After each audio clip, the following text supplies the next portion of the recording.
Hello everyone, how are you doing? This is MD Tech here with another quick tutorial. In today's tutorial, I'm going to show you guys how to go about resolving an issue where you're coming across a Microsoft Visual Basic runtime error 429. ActiveX component can't create object. So this should hopefully be a fairly straightforward tutorial, guys, and without further ado, let's go ahead and jump straight into it. So we are going to start off by opening up the Start menu.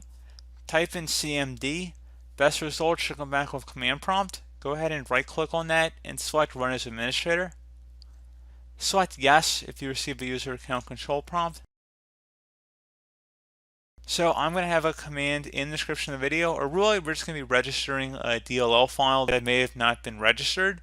So we're going to just copy that from my description, and then we're going to go up to the top bar of the command prompt window here, right click on it, select Edit, and then paste it in. So regsvr32, and then a space scrrun.dll. If you rather just type it out, you can. Hit enter on your keyboard to run that. It should say it has succeeded. Once you have done that, honestly, all you have to do at this point is select OK, restart your computer, and then the issue should have been resolved. So, as always, thank you guys for watching this brief tutorial. I hope I was able to help you out, and I do look forward to catching you all in the next tutorial. Goodbye.